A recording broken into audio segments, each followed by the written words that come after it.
bienvenue sur ce cours sur les neuroleptiques, encore appelés antipsychotiques. Alors pour comprendre un peu le fonctionnement des antipsychotiques, on se trouve devant un problème, puisque si vous vous souvenez du cours sur la schizophrénie, on vous a certainement expliqué que à la fois les symptômes positifs étaient en rapport avec un trop de dopamine au niveau d'une voie particulière qui est la voie mésolimbique, ici au centre du cerveau, la voie B, alors que les symptômes négatifs de retrait autistique, d'isolement sur le plan social, etc., étaient en rapport avec un trop peu, cette fois-ci, de dopamine, mais dans une autre zone au niveau frontal, au niveau mésocortical, la voie C ici.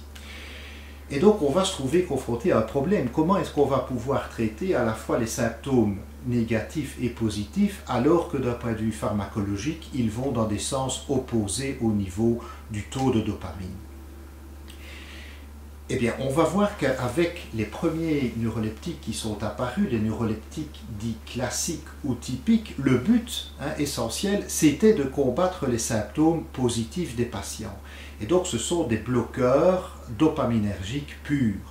On a des molécules comme l'aldol, le clopixol, l'aura, l'impromène, le fluoxol et d'autres qui sont apparus sur le marché à cette époque. On était dans les années 1950. Donc, ce sont des bloqueurs de dopamine. Il y a 4 classes, les phénothiazines, les butyrophénones, les thioxanthènes et les benzamides, avec chaque fois des molécules que je vous ai prises ici à titre d'exemple qui font partie de ces classes-là. Et donc, le fonctionnement de ces molécules, c'est de dire, si dans l'hypothèse de la schizophrénie, des psychoses, il y a trop de dopamine dans la fente synaptique au niveau du système mésolimbique, c'est ça qui est en rapport avec les idées délirantes et les hallucinations.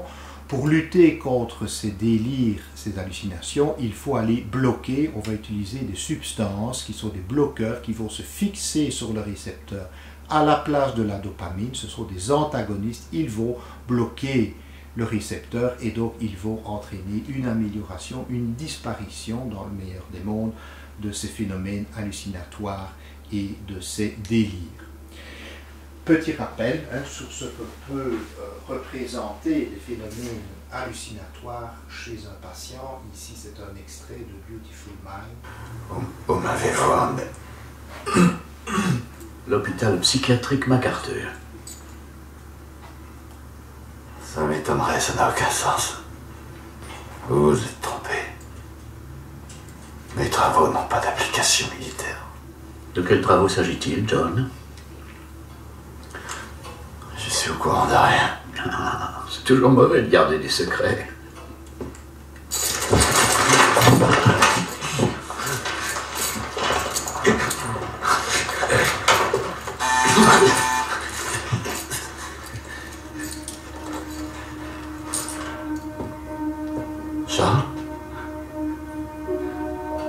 Charles, je n'ai pas voulu t'appliquer là-dedans. Je suis désolé.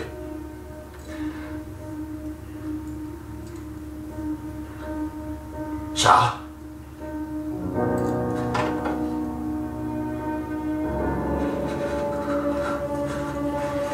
Il est beau le colocataire prodigue.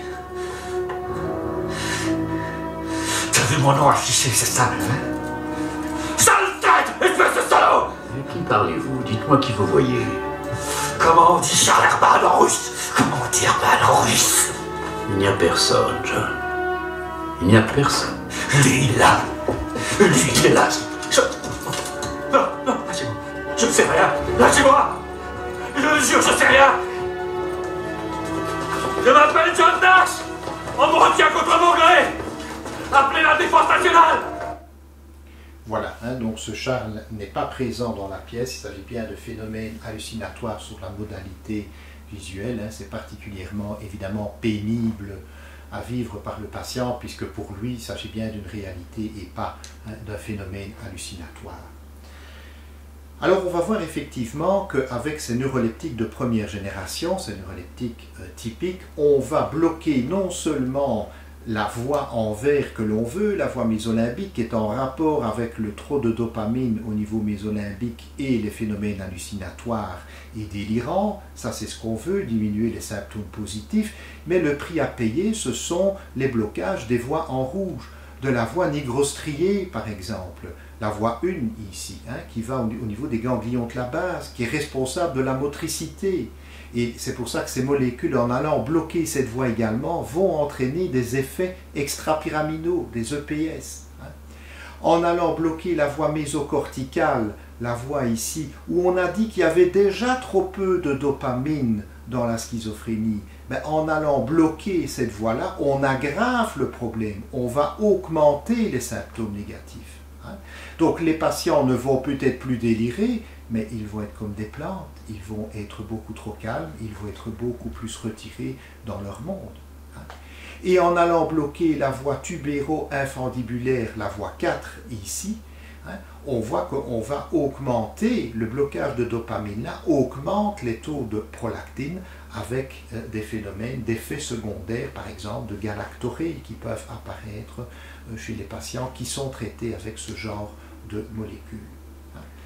Le blocage de la voie mésocorticale, je le redis rapidement, entraîne l'augmentation des symptômes négatifs.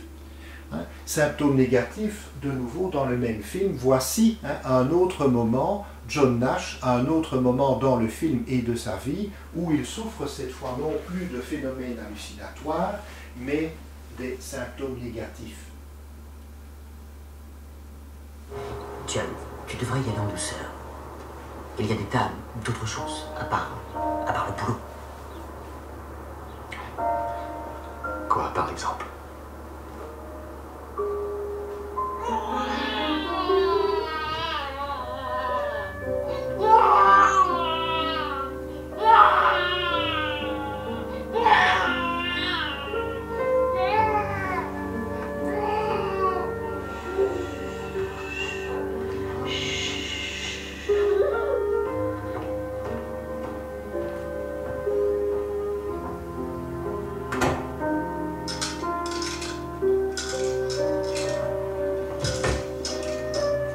À quoi tu penses? Qu'est-ce qu'ils font, les gens? Ce qu'on fait dans la vie. Les activités ne manquent pas.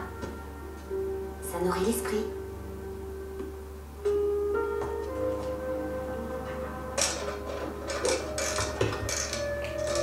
Tu pourrais sortir. Et pourquoi pas parler un peu plus.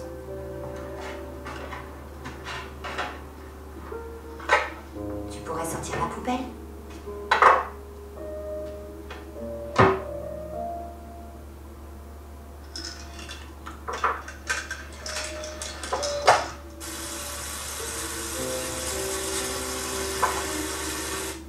Vous voyez bien la différence par rapport à la scène précédente. Ici, le voici qui n'a plus des phénomènes hallucinatoires, il n'est plus délirant, mais il est tout à fait retiré.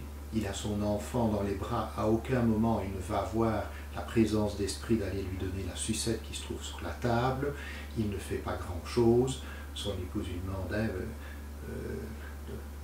pourrait sortir la poubelle. Tout ça, ce sont des gestes, ce sont des choses qu'il ne voit pas, qu'il ne fait pas. Ça correspond chez nos patients au fait de ne pas payer les factures s'accumulent, ils ne nettoient pas leur appartement, ils ne prennent pas soin d'eux-mêmes. C'est toute la symptomatologie négative de la maladie qui est importante, elle également, et qui va s'aggraver.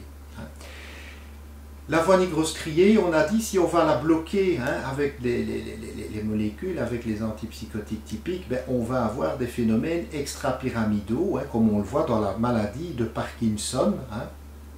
Alors, au niveau de la voie tubéro-infundibulaire, si on va bloquer de nouveau cette voie tubéro-infundibulaire avec les neuroleptiques, cette fois-ci, on va augmenter les taux de prolactine.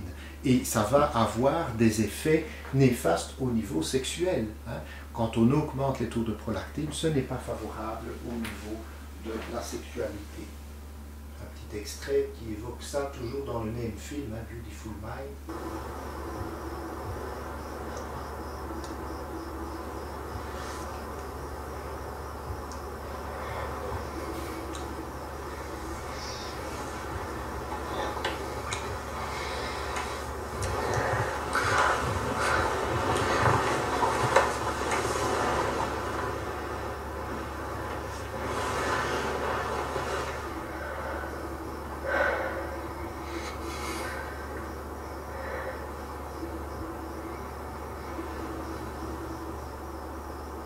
C'est à cause du traitement?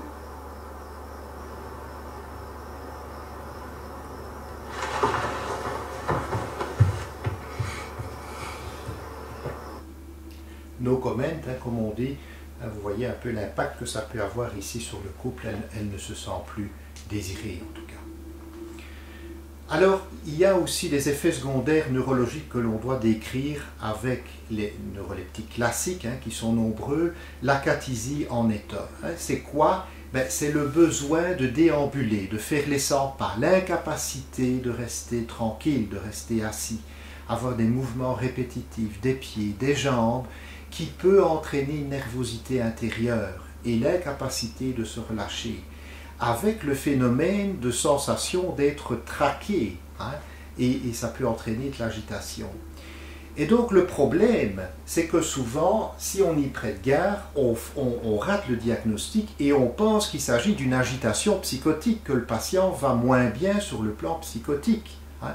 Et alors, qu'est-ce qu'on a tendance à faire? À augmenter le traitement neuroleptique. Et qu'est-ce qu'on fait? On aggrave le phénomène d'acathysie.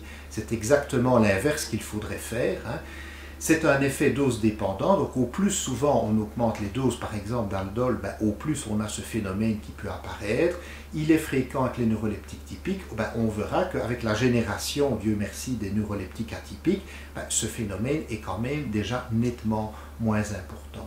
Ben, le traitement, ça va surtout être d'essayer de réduire la dose du neuroleptique dans la mesure du possible, hein, de trouver la balance d'équilibre entre suffisamment d'efficacité et d'action sur les symptômes positifs et d'éviter trop ces effets secondaires sur le plan neurologique. Un autre effet secondaire neurologique, c'est la dystonie. Hein. Ce sont des contractions involontaires de groupes musculaires avec le maintien bref de position anormale du tronc ou de membre, des mouvements de distorsion du membre, protrusion de la langue, c'est assez typique, hein, une espèce de langue de vipère, comme ça, qui sort et qui rentre, des phénomènes de torticolis, de trismus, hein, de contraction des muscles de la mâchoire, des crises oculogires, hein, les yeux qui sont révulsés vers le haut, une constriction laryngée et pharyngée, d'où des phénomènes parfois de fausse déglutition qui peuvent apparaître. Hein. Donc, ça peut entraîner des phénomènes de dysarthrie, de problèmes d'articulation de la parole, des problèmes de déglutition et des fausses déglutitions, comme je viens de vous le dire.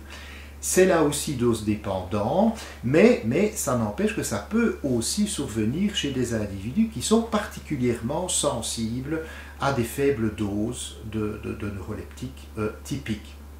Et là, le traitement, ben, heureusement, on a ce qu'on appelle des correcteurs anticholinergiques, hein, pour essayer de rétablir la balance dopamine et acétylcholine au niveau des ganglions de la base, hein, puisque si on bloque trop les récepteurs dopaminergiques, pour rétablir la balance, on va bloquer aussi un peu les récepteurs cholinergiques cette fois-ci pour que la balance au niveau de la motricité soit meilleure. Hein. On peut aussi aller réduire la dose de neuroleptique. Je me souviens que lorsque j'étais jeune assistant à Saint-Luc, un jour il y a un patient qui est arrivé comme ça avec une crise oculogire, un torticolis. Il était vraiment très très mal et on a commencé par lui donner un correcteur, hein, qui m'adresse par la bouche, et puis ça ne passait pas. Un quart d'heure, 20 minutes après, on a décidé de lui faire une IVD, donc une injection en IV direct, hein, de correcteur, et on voyait très rapidement comme ça le patient se détendre, le torticolis disparaître. C'est assez spectaculaire. Je peux vous dire qu'à ce moment-là, aussi bien pour la famille que pour le patient, vous êtes remercié parce que c'est vraiment une situation qui est très très désagréable et très anxiogène pour le patient et sa famille. Heureusement, On voit ça beaucoup moins rarement à l'heure actuelle, puisqu'on prescrit plus les neuroleptiques atypiques que typiques, mais pour mémoire, il faut connaître ces effets secondaires. Et puis le parkinsonisme, c'est quoi? C'est un mélange de symptômes. Le premier, c'est la bradykinésie, l'expression figée avec une élocution monotone, des difficultés à initier des mouvements. La rigidité, le phénomène de la roue dentée, on prend le bras du patient et on fait faire des mouvements avec son bras et on voit qu'on a vraiment l'impression qu'il y a une roue dentée, ça c'est assez typique. Et puis alors il y a aussi les tremblements, et très typiques péribucaux, le rabbit syndrome, vraiment des espèces de petits tremblements comme ça autour de la bouche, un peu comme font les lapins, ça c'est typique. Il y a un ralentissement émotionnel cognitif, un ralentissement général de l'activité de la pensée, comme dans le Parkinson. C'est une fois de plus dose dépendant, c'est plus marqué avec les neuroleptiques typiques qu'atypiques. Et le traitement, ça va être la même chose. On va essayer de diminuer la dose et éventuellement de mettre des correcteurs anticholinergiques pour essayer de rétablir une meilleure balance au niveau des ganglions de la base. Alors voici ce que ça peut donner au niveau symptomatique. Je vous montre un court extrait du film L'éveil.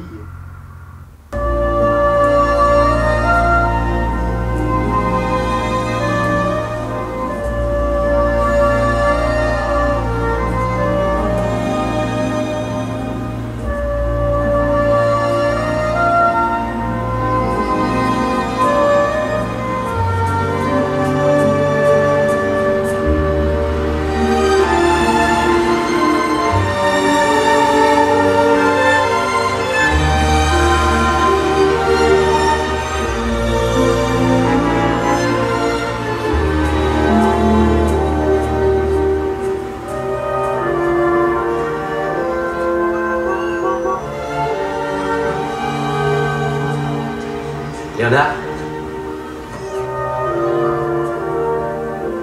il y a une dame qui vient vous voir.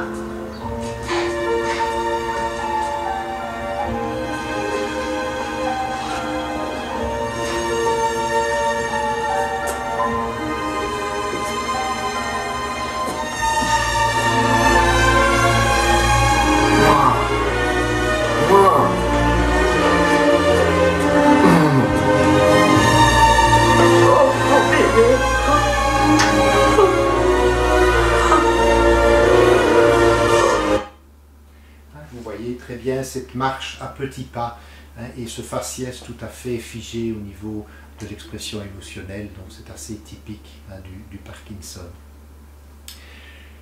Ce n'est pas encore fini, nous avons encore un effet secondaire redoutable au niveau neurologique qu'on appelle les dyskinésies tardives. C'est un effet secondaire à long terme. Alors on vous explique ici en fait que le blocage à long terme des récepteurs D2 que vous voyez ici, par un antagoniste au niveau de la voie nigrostriée peut induire une hypersensibilisation de ces mêmes récepteurs, dont une des conséquences est l'apparition de mouvements hyperkinétiques qu'on appelle des dyskinésies tardives.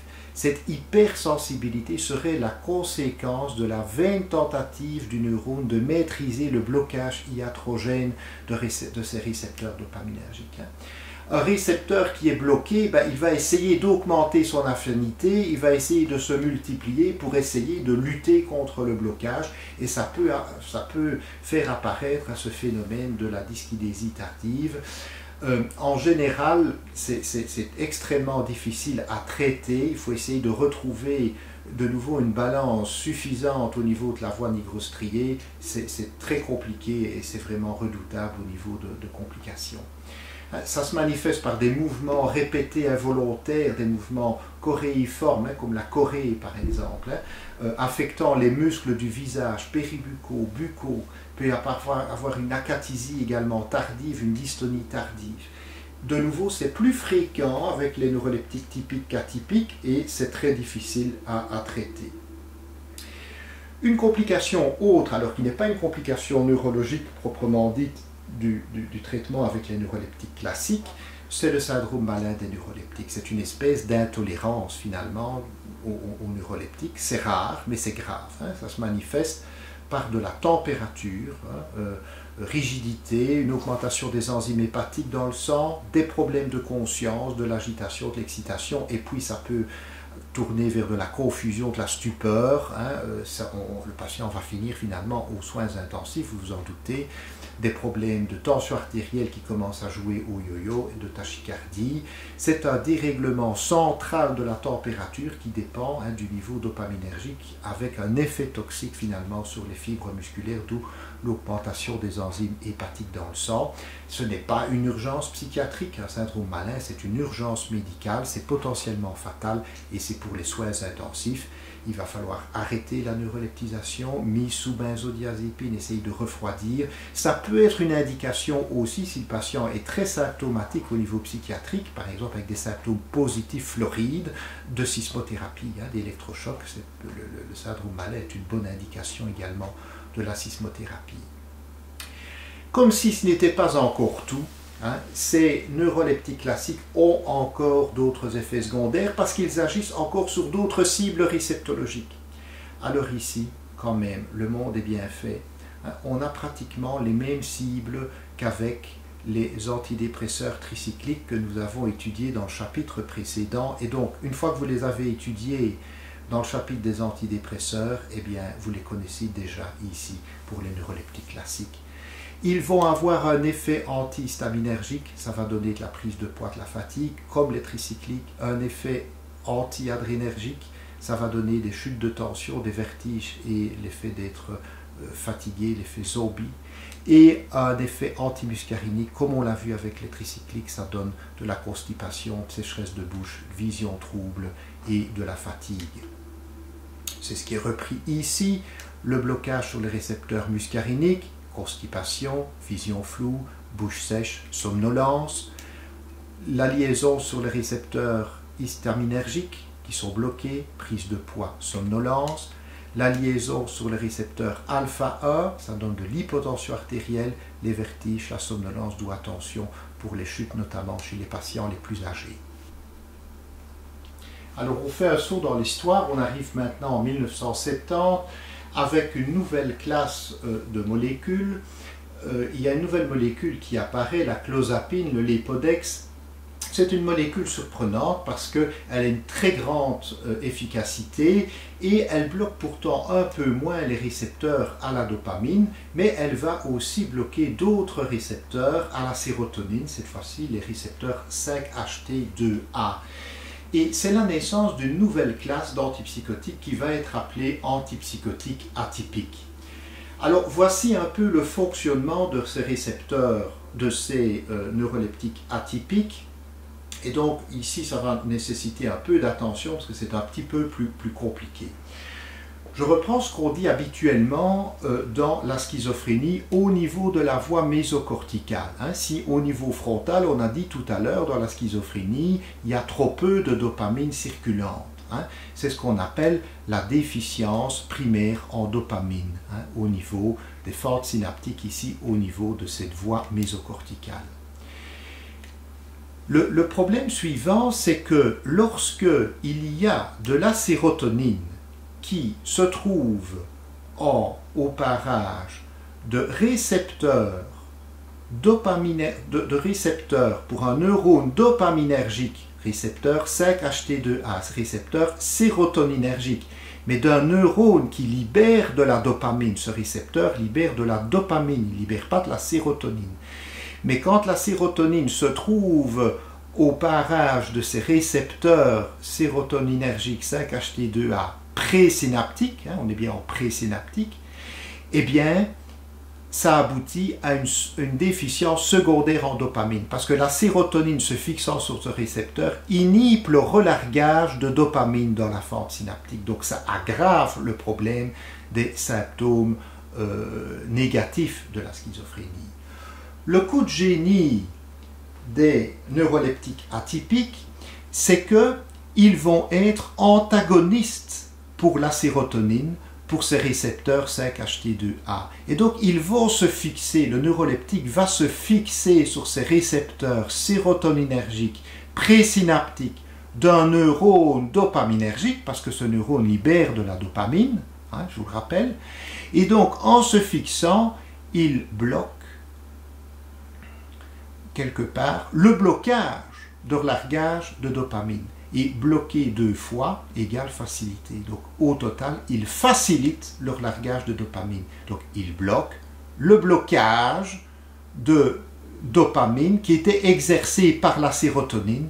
En se fixant à la place de la sérotonine, ils vont faciliter leur largage de dopamine dans la fente synaptique. Et c'est bingo, puisque plus de dopamine au niveau de la voie frontale mésocorticale égale une action efficace sur les symptômes affectifs, dépressifs, cognitifs et sur les symptômes négatifs. Donc c'est ce qu'on voulait. Et donc, je suis en train de vous dire ici qu'un neuroleptique atypique est une molécule complètement folle. Pourquoi? Elle est schizophrène elle-même. Pourquoi? Parce que à faible dose, elle va faciliter leur largage de dopamine, substance qu'elle va aller bloquer à plus forte dose, parce que son affinité, elle va être plus importante pour les récepteurs 5-HT2A que pour les récepteurs dopaminergiques D2. Donc à faible dose, elle facilite leur largage de dopamine et à plus forte dose, elle va bloquer la dopamine. Et donc vous voyez que ces molécules, on va les utiliser dans des indications différentes. Si vous voulez, par exemple, traiter les symptômes négatifs de la schizophrénie, une faible dose va suffire puisque vous allez bloquer les voies 5-HT2A. Si par contre le patient est complètement délirant, ce que vous voulez, c'est pas sécréter plus de dopamine, c'est aller la bloquer au niveau de la voie mésolimbique, comme on l'a montré tout à l'heure. Et là, à ce moment-là, il faudra monter dans les doses pour que l'affinité soit suffisante, cette fois-ci, pour les récepteurs dopaminergiques D2. Et vous voyez aussi que ces molécules vont être utilisées comme traitement adjuvant de la dépression, on l'a dit dans le chapitre précédent sur les antidépresseurs, puisque à faible dose, ils vont avoir une action intéressante sur la dépression de par leur action au niveau mésocortical. Donc, historiquement, la clozapine est apparue, surprenante, efficace sur les symptômes positifs et aussi pour la première fois, on a une action sur les symptômes négatifs grâce à l'antagonisme sérotoninergique, mais gros malheur, cette molécule a dû être retirée dans un premier temps du marché car il y avait des cas d'agranulocytose qui apparaissaient, c'est rare mais ça existe. Et elle a été réintroduite par la suite en raison quand même de sa supériorité, parce qu'on s'est rendu compte qu'elle était supérieure à tout le reste. Maintenant, les conditions sont strictes. Les patients qui sont mis sous cette molécule doivent avoir des contrôles réguliers des globules blancs et de la formule sanguine, toutes les semaines durant les 17 premières semaines, puis une fois par mois. Et tant que le traitement est continué, ce n'est pas parce que vous n'avez pas fait de problème pendant 10 ans sous clozapine que la 11e année, vous n'allez pas faire des problèmes d'agranulocytose. Donc il n'y a pas une espèce d'immunité qui se fait pour ce problème d'agranulocytose. Il faut toujours continuer à vérifier. Et l'indication, c'est s'il y a résistance à au moins 2 autres traitements neuroleptiques pour qu'on puisse concevoir ce traitement, que l'on réserve aux cas résistants, vu ce setting particulièrement lourd. Mais malgré tout, cette molécule reste plus efficace que tout le reste qui est sur le marché à l'heure actuelle. Et on dit souvent que les patients sous clozapine, finalement, se suicident moins que les patients qui sont sous d'autres molécules neuroleptiques. Donc, avec cette nouvelle classe de molécules d'antipsychotiques atypiques cette fois, l'avantage c'est qu'on continue d'agir sur les symptômes positifs, mais que cette fois-ci, on va aussi améliorer les symptômes négatifs, cognitifs et affectifs, ce qui n'était pas le cas avec la classe précédente. Moins d'effets extrapyramidaux, moins de dyskinésie tardive, moins de hausse de prolactine. Attention quand même à la prise de poids parce que ce sont des molécules qu'il faut prendre davantage de poids que les molécules neuroleptiques typiques. Et puis leur prix était aussi plus élevé dès leur apparition puisque c'était des molécules plus récentes. Maintenant, elles sont pratiquement toutes dans le domaine public puisque maintenant, je vous rappelle qu'elles sont nées dans les années 70-80. Donc les nouveaux neuroleptiques atypiques bloquent moins la dopamine, donc il y a moins de symptômes négatifs qui sont induits par ces neuroleptiques. Ils sont quand même antipsychotiques parce qu'ils diminuent les symptômes positifs de par leur blocage dopaminergique, mais le blocage sérotoninergique 5-HT2A contribue en outre à une amélioration des symptômes négatifs et affectifs et diminue les symptômes extrapyramidaux et l'hyperprolactinémie de par quand même cette petite quantité de dopamine qui est libérée alors que les neuroleptiques classiques bloquaient eux totalement la dopamine. Et donc ils contribuent à une meilleure resocialisation que les neuroleptiques typiques. C'est pour ça qu'ils ont nettement la préférence maintenant. En première ligne, on ne traite pratiquement jamais un patient schizophrène avec un neuroleptique typique, mais pratiquement toujours un atypique. C'est pour vous montrer en fait, si on voit les choses en termes d'affinité pour les récepteurs dopaminergiques D2 et 5-HT2, que l'affinité en fait avec les typiques, elle est plus grande pour les récepteurs D2. Je vous rappelle qu'au plus le KI est faible, au plus l'affinité est forte. Donc on a une affinité plus forte avec les typiques pour les récepteurs DA, alors qu'on a exactement l'inverse. Avec les atypiques, on a une affinité plus forte pour les récepteurs sérotoninergiques. C'est ce qui explique ce mode d'action différencié entre les deux. On a des molécules qui s'appellent comment? Les noms commerciaux, vous les avez déjà peut-être entendus, Risperdal, Zyprexa, Serdolect, Seroquel et j'en passe d'autres, on va un peu les voir. On peut les regrouper, ce n'est pas une classe uniforme comme on va voir, on voit qu'il y a un peu des poires et des pommes dans cette classe. Il y a les pines, qui se terminent par pine, olanzapine, kétiapine, clozapine. Elles sont plus sédatives et elles entraînent une prise de poids plus importante, mais elles ont moins d'effets extrapyramidaux. Plus sédatives, pourquoi? Parce qu'elles ont une affinité pour les récepteurs à l'histamine, surtout en premier lieu. Donc, elles vont être sédatives et elles vont entraîner une prise de poids. C'est par exemple le Zyprexa, l'olanzapine, il y a différentes formes d'administration, en oral, en intramusculaire. Attention à la prise de poids, il y a les doses habituelles. Je ne vais pas vous demander à l'examen d'avoir une idée des doses, mais plutôt des effets secondaires du mode d'administration. Je ne vous demanderai pas vraiment une idée des doses. La kétiapine, le Seroquel, on peut l'administrer sous forme orale, pas en intramusculaire. Il n'y a pas de forme retard non plus. Il y a une forme instantanée et une forme à libération progressive en une seule prise. Attention à l'orthostatisme et la somnolence. Cette molécule, on voit qu'elle peut être utilisée à faible, à moyenne ou à haute dose à des indications tout à fait différentes. À faible dose, vous allez surtout agir sur les récepteurs histaminergiques et donc vous allez avoir une molécule qui sera hypnotique et anxiolytique. Si vous voulez l'action antidépressive avec un peu plus de sécrétion de dopamine, là, comme on vient de le voir, en bloquant les récepteurs 5-HT2A, ce sera aux alentours de 300 mg.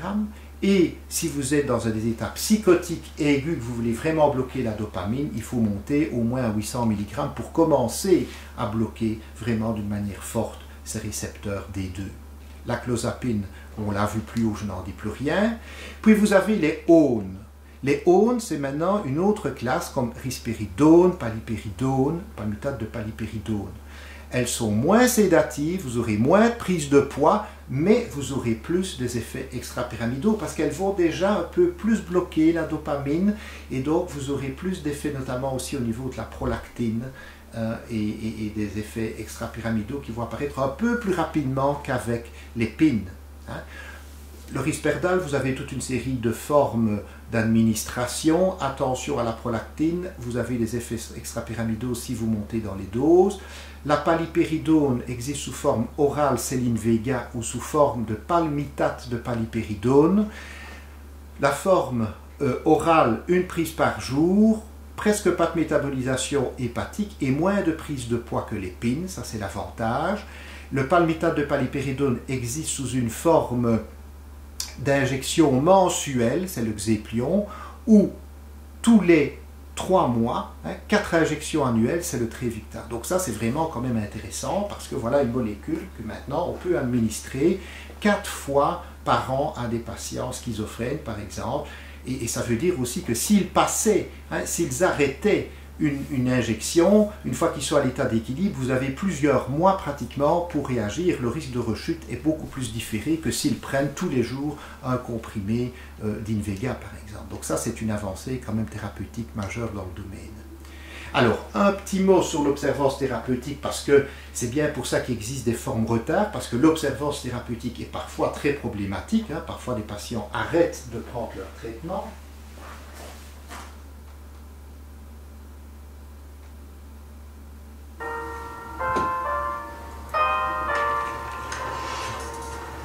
Je vais me coucher.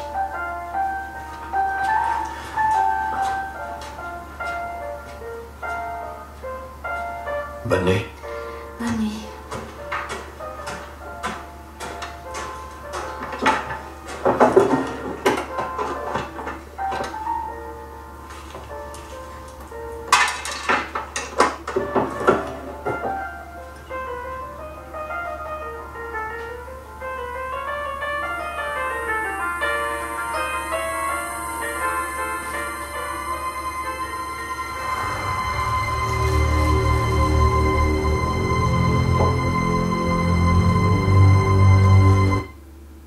Donc ça, c'est un véritable problème, ce phénomène de l'observance thérapeutique, d'où on est content d'avoir des formes retard que l'on peut injecter tous les 15 jours, tous les mois ou maintenant même tous les 3 mois.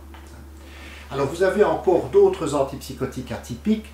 La Sertindol, le Serdolec, j'en dirais pas grand-chose parce que c'est un antipsychotique qu'on ne voit pas beaucoup. Il a un risque d'hypotension orthostatique et surtout il faut une surveillance de l'électrocardiogramme avant le traitement et lors des modifications de dose. Donc c'est une molécule intéressante mais qui est compliquée finalement, donc qui n'a pas eu vraiment un grand succès. Vous avez le Soliant, l'amisulpride, c'est un bloqueur sélectif D1D2, donc on est quand même assez proche d'un bloqueur pur, donc on a assez vite des effets extrapyramidaux, des effets neurologiques, il y a moins de prise de poids, donc c'est pour ça qu'il peut être éventuellement intéressant. Et puis vous avez eu un des dernières générations à apparaître, ce sont les phénomènes d'antagonisme partiel à la dopamine, avec le chef de file qui est l'aripiprazole, commercialisé sous le nom d'Abilify. C'est une molécule, on pourrait dire, intelligente, c'est-à-dire qu'il va s'adapter au tissu ambiant cérébral. Là où il y a trop peu de dopamine endogène, il agit comme agoniste, il va stimuler le système dopaminergique. C'est le cas au niveau frontal. Donc il y aura moins de symptômes négatifs. Quand il y a trop de dopamine endogène, c'est le cas au niveau mésolimbique, il y a trop de dopamine circulante, il va agir comme antagoniste, il va aller inhiber le système dopaminergique et vous aurez moins de symptômes positifs. C'est un produit qui est un peu activateur, donc il n'est pas très anxiolytique, c'est pour ça qu'on le donne souvent le matin, à des posologies de 10 à 30 mg par jour. Il y a moins de syndrome métabolique, moins de phénomènes de prise de poids que d'autres molécules, que les PIN par exemple, comme on l'a dit tout à l'heure, mais on peut quand même voir des phénomènes de prise de poids aussi, mais dans une moindre mesure. Donc c'est pour vous résumer un peu le profil, ce nouveau concept d'agonisme, antagonisme partiel. Il agit tantôt comme full agoniste, tantôt comme full antagoniste, et surtout il stabilise l'action puisqu'il va agir en fonction du terrain ambiant de dopamine au niveau cérébral. Les effets secondaires des neuroleptiques atypiques, par comparaison aux typiques, ceux qui ont été discutés pour les typiques sont possibles, bien sûr, mais sont moins fréquents, et en particulier les effets secondaires neuroleptiques, car les voies dopaminergiques sont moins massivement bloquées une fois de plus. Les principaux effets secondaires vont être ici métaboliques. Prise de poids, dyslipidémie, diabète, nécessité d'un suivi régulier à ce niveau, peser le patient, prise de poids, prise de sang, etc., pour essayer de voir, tiens, est-ce qu'il n'y a pas des modifications des paramètres glycémiques, cholestérol, etc. Prévention du syndrome métabolique ainsi que des complications cardiovasculaires, parce que nos patients sont souvent sédentaires, fument beaucoup, ont peu d'exercice physique, parfois hypertendus. Ça fait partie de la prise en charge globale de tout patient qui prend des psychotropes et en particulier neuroleptiques. Et il faudra parfois choisir d'éviter une PIN qui a tendance à faire prendre plus de poids qu'une aune, par exemple, pour des raisons comme celle-là. Donc le clinicien va tenir compte de tout ça. Ce sera une balance, il va tenir compte de l'efficacité sur les symptômes positifs, mais aussi sur les sauts de symptômes, les symptômes négatifs, la tolérance des effets secondaires, le risque d'intoxication, la facilité, le nombre de fois que le patient doit recevoir la médication par jour, ou si c'est en injection par semaine, ou après combien de semaines ou combien de mois. Tout ça, ce sont des éléments qui peuvent intervenir dans les critères de choix. Les indications des neuroleptiques. Bien sûr, les symptômes psychotiques de la schizophrénie qu'il faut traiter, on est parti là pour un traitement au long cours, mais il y a d'autres indications. Les troubles schizophréniformes, où on n'est pas encore sûr qu'on est vraiment dans la schizophrénie parce qu'on manque du recul temporel, mais aussi d'autres troubles délirants, par exemple la paranoïa. Chez le patient paranoïaque, je ne parle pas de la schizophrénie paranoïde, je parle de la paranoïa, allez voir votre cours pour voir la différence, mais on peut aussi les traiter avec des neuroleptiques. En général, ça répond moins bien que dans la schizophrénie. C'est parfois plus facile de traiter un patient schizophrénique paranoïde qu'un patient paranoïaque avec des neuroleptiques. La réponse est souvent meilleure chez le schizophrène paranoïde. Mais des psychoses schizoaffectives, ceux qui sont un peu entre deux chaises, entre la bipolarité et les troubles psychotiques de type schizophrénie. Mais aussi les troubles de l'humeur avec des caractéristiques psychotiques, par exemple dans la manie bipolaire, mais aussi dans la dépression mélancolique. Dépression mélancolique, je vous ai dit, on va presque toujours utiliser des neuroleptiques s'il y a une touche psychotique qui fait partie du tableau dépressif. Les troubles psychotiques ou du comportement qui surviennent dans le décours d'affections somatiques, de démence par exemple chez les patients âgés, d'intoxication médicamenteuse ou de drogue. Si vous prenez de la cocaïne et que vous vous mettez à délirer, on peut vous administrer des neuroleptiques pour faire passer le délire ou les hallucinations. Même chose si vous prenez du LSD par exemple. Aussi dans le cas de sevrage médicamenteux, on peut utiliser ce genre de molécules pour calmer. Troubles du comportement dans l'autisme, dans le handicap mental, donc c'est souvent une visée à la fois sédative, mais aussi quand même au niveau du trouble du comportement, de l'impulsivité, parfois de l'agressivité. Dans les troubles de personnalité, ceux qui sont entre les névroses et les psychoses, chez les borderline, parfois il n'y a aucune indication là, mais on utilise les molécules que l'on a à disposition. Troubles du contrôle des impulsions dans les troubles sexuels, parfois les pervers sexuels, etc. Ce sont des molécules parfois qui sont utilisées pour diminuer aussi le phénomène de la libido, par exemple, ou des troubles du comportement. Dans le hoquet, le vomissement, le bégaiement, ce sont des molécules qui ne portent parfois pas leur nom, mais qui sont utilisées en gastro-entérologie, par exemple. Dans les troubles du sommeil, pour ceux qui sont... Pour les neuroleptiques qui sont les plus sédatifs, parfois ils peuvent faciliter le sommeil. Les doses et le mode d'administration, lorsqu'on a un traitement d'entretien au long cours, il n'est pas inhabituel qu'on essaye de diminuer la posologie. Il va toujours falloir voir le risque que l'on prend quand on diminue la posologie par rapport au risque de rechute, mais aussi par rapport à l'acceptation au long terme en termes d'effets secondaires. Donc il va falloir voir, discuter de ce rapport-là avec le patient. L'utilisation des formes dépôts intramusculaires augmente la compliance et assure le taux plasmatique stable, donc elles sont à favoriser quand on peut. Il faut toujours les proposer aux patients parce qu'elles sont bien plus faciles et surtout que maintenant on a des formes d'administration vraiment sur des plus longues durées qu'un mois, comme 3 mois par exemple, ça peut vraiment être intéressant. La durée de traitement doit tenir compte des risques de rechute dans la schizophrénie. Je vous rappelle que jusqu'à 80% des patients rechutent en ayant les 2 ans qui suivent l'arrêt total d'un traitement neuroleptique.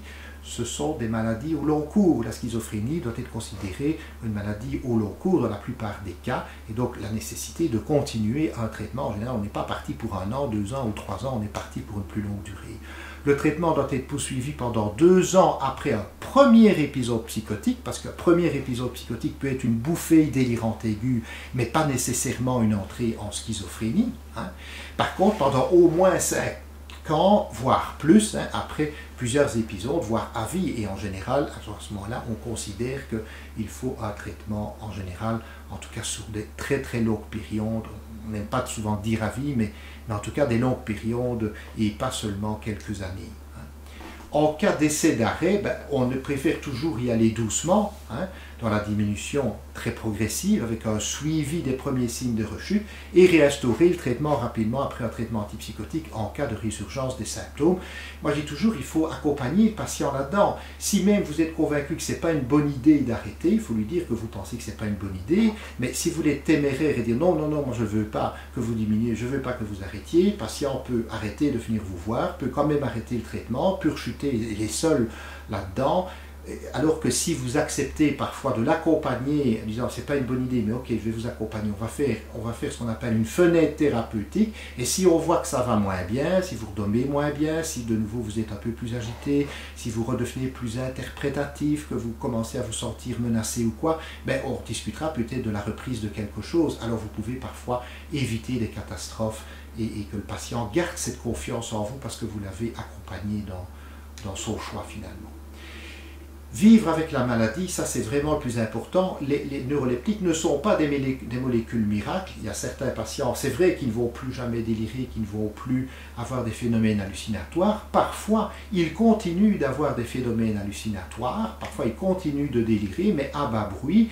Et en tout cas, ils peuvent mieux composer, que ce soit avec leur voix ou que ce soit avec leur phénomène de délire. C'est ce qui est expliqué dans cette dernière section du film Beautiful Mind que je vous montre.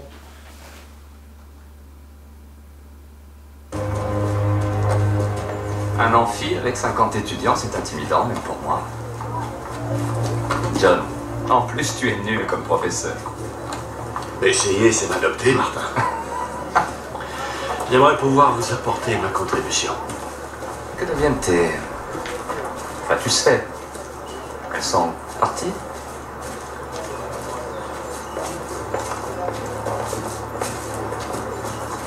Non, elles sont encore là. Je m'en débarrasserai peut-être jamais. Mais j'ai pris l'habitude de les ignorer. On en est arrivé à une trêve. Elles me fichent la paix. Tu crois que c'est pareil avec tous nos rêves et tous nos cauchemars, Martin? Il faut les alimenter pour qu'ils puissent rester en vie. Mais tes visions continuent à te hanter, non? Elles viennent de mon passé, Martin. Tout le monde est hanté par son passé. Bon, au revoir. Donc c'est assez remarquable la manière dont il peut parler finalement de ces phénomènes hallucinatoires. Il continue d'en avoir, mais il a appris à vivre avec. Il a appris finalement à les apprivoiser. Et elle ne le gêne plus tant dans sa vie de tous les jours. C'est ainsi qu'on a des patients comme ça qui, par exemple, sous neuroleptique, ben oui, restent parfois un peu hallucinés, restent un peu délirants, mais où c'est moins vif, où ils sont moins déstabilisés par leur voix ou par leur délire. Ici, c'est un cours de psychopharmacologie, donc je ne parle pas du tout des thérapeutiques psychothérapeutiques, mais il faut savoir, par exemple, que dans la schizophrénie, maintenant, on développe aussi toute une série de thérapies qui, avec la réalité virtuelle par exemple, où le patient va se créer un avatar avec lequel il va converser, un peu comme si c'était l'auteur de ses voix ou de son délire, ou la personne qui le persécute, pour apprendre aussi à apprivoiser ces phénomènes-là et moins en souffrir, être moins déstabilisé en tout cas par la maladie. Donc on voit que c'est une maladie redoutable, mais voilà en tout cas, j'ai essayé de vous montrer sur le plan pharmacologique un petit peu les outils qui sont à notre disposition pour essayer d'aider les patients. Ce n'est pas étonnant évidemment que vous voyez que les antipsychotiques atypiques sont maintenant certainement en première ligne par rapport aux typiques qui eux avaient quand même de lourds effets secondaires comme nous l'avons vu. Je vous remercie pour votre attention.